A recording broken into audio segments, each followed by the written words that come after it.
Assalamualaikum warahmatullahi wabarakatuh. Selamat pagi anak-anakku semuanya yang hebat. Kali ini bertemu lagi dengan Ibu Dewi. Aku ngajar kelas 3. Hari ini kita akan belajar tentang keberagaman agama di Indonesia. Ada yang tahu agama di Indonesia itu ada berapa? Iya, benar. Nanti kita bahas hari ini. Nah, kita lihat ya. Oke. Sebelum kita menginjak macam-macam agama, kita masuk dulu dalam pengertian keberagaman. Keberagaman itu apa? Nah, ini dia. Keberagaman adalah sebuah keadaan yang menunjukkan perbedaan cukup banyak macam atau jenisnya dalam masyarakat. Nah, keberagaman di Indonesia itu macam-macam. Kemarin kita sudah mempelajari tentang keberagaman yang ada di kelas, ya kan? Masih ingat? Ya. Sekarang kita mempelajari tentang keberagaman agama yang diakui di negara kita, yaitu negara Indonesia. Nah, ini ada gambarnya beberapa ya. Oke, nanti lebih detail lagi kita lihat selanjutnya. Agama yang diakui di Indonesia yaitu ada berapa tadi? Ya, ada 6. Apa saja yang pertama? Kita lihat ya anak-anak. Yang pertama adalah agama Islam. Nah, agama Islam seperti halnya yang ada di sekolah kita. Semua di sekolah kita karena sekolah madrasah, jadi semuanya beragama Islam. Oke, yang kedua ada agama apa?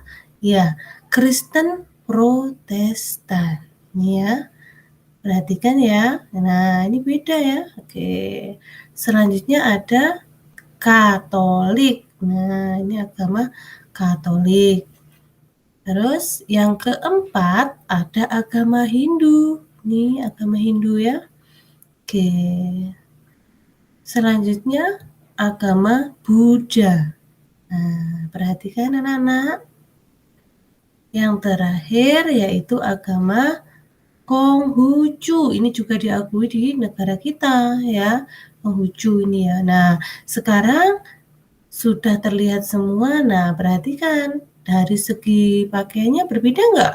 Berbeda semua. Kalau orang Islam nih pakai kerudung, pakai gamis, tertutup semuanya.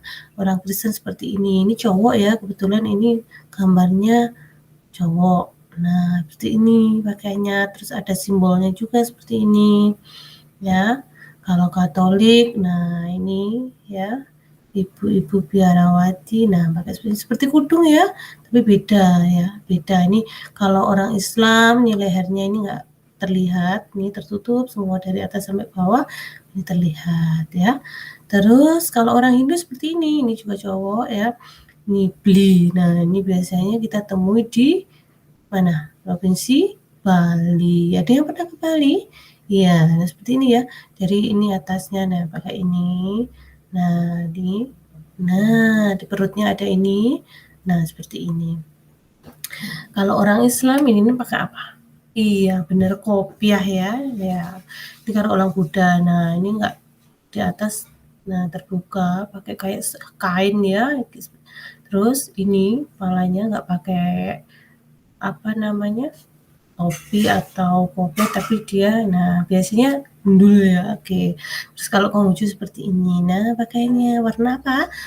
Ya makanya kalau ini Imlek atau apa nih, ada barongsai, ada apa ya, ini ya, ini agama Konghucu. Selanjutnya, nah ini beda pakaian, beda cara ibadahnya, beda juga tempat ibadahnya. Kita lihat. Nah, seperti ini. Kalau orang Islam, di mana ibadahnya? Di masjid. Nah, ini ya. Sholat Idul Fitri, Idul Adha, semua dilakukan di masjid. Kalau laki-laki biasanya setiap 1 minggu sekali itu ya, jamaah sholat Jumat juga ada di masjid. Karena ini ada pandemi apa ya, kita harus juga mengikuti protokol kesehatan, gitu ya. Jadi ibadah itu dilakukan tidak hanya di masjid saja, tapi ya di mana saja ya, di mana saja dan kapan saja. Jamaah di rumah, sholat berjamaah di rumah, sholat 5 waktu di rumah juga bisa dilakukan di rumah. Berdoa di setiap tempat itu juga bisa dilakukan, oke. Walaupun pandemi tapi tidak menghalangi kita untuk beribadah. Nah, selanjutnya ini ada gereja. Gerejanya siapa? Nah, agama Katolik. Nah, seperti ini. Kalau yang ini sama-sama. Nah, hampir sama ya. Simbolnya sama, plus kayak ini ya. Nah, ini kayak plus tapi yang bawahnya panjang.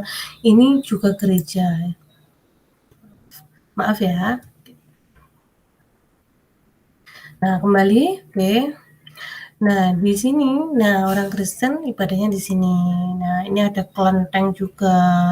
Kalau kelenteng itu tadi yang Konghucu ya, agama Cina. Di sini ini dominan warna merah-merah ya. Oke, nah yang di ini beli tadi yang pakai apa itu tadi ya? Beli kepala, ikat kepala ini. Ini di Bali. Nah, seperti ini ya. Nah, terus lagi yang terakhir vihara. Vihara ini agama Buddha. Nah, dari sini sudah paham? Nah, dipelajari lagi ya nanti ya. Oke, Dewi lanjutkan. Nah, semua itu tadi keberagaman, perbedaan ya yang ada di Indonesia itu masuk. Nah, sila-sila di dalam Pancasila. Butir kedua, maaf ya, sila kedua yaitu bunyinya apa? Nah, kemanusiaan yang adil dan beradab. Masih ingat lambangnya apa? Nah, di sini yang mana kira-kira? Oh, pinter ya. Ini ya, rantai gitu ya. Walaupun berbeda-beda, tapi kita tetap harus saling apa? Rukun ya, supaya hidup rukun. Apa saja yang masuk sila kedua? Nah, ini pengamalan sila kedua di dalam kehidupan sehari-hari yang pertama nih harus saling menghargai walaupun beda agama, beda suku, ras, semua harus saling menghargai. Tidak boleh nih masuk nih, tidak boleh membedakan. Semua baik, semua bagus ya. Yang ketiga harus saling menghormati, ibadahnya tidak sama, cara berdoanya nggak sama, tempat ibadahnya juga tidak sama. Kita harus saling menghormati karena semua juga umat beragama, semua punya agama, punya panutan, juga berada di negara yang sama, ya, negara Indonesia. Oke. Nah, ini yang keempat, harus juga saling bekerja sama untuk membangun negara kita, yaitu negara Indonesia. Nah, dari itu semua, sekarang Bu Dewi meminta kalian untuk menceritakan dengan bahasa kalian sendiri bagaimana cara berdoa dan beribadah sesuai dengan agama yang kalian anut. Jadi karena kita agamanya Islam, ya Bu Dewi pengen tahu bagaimana ibadah yang biasanya kalian lakukan sehari-hari. Dan nanti kalau sudah, kalian tuliskan di buku tematik, oke? Dari Bu Dewi, sekian, selamat mengerjakan, tetap semangat dan jaga kesehatan. Assalamualaikum warahmatullahi wabarakatuh. Sampai jumpa.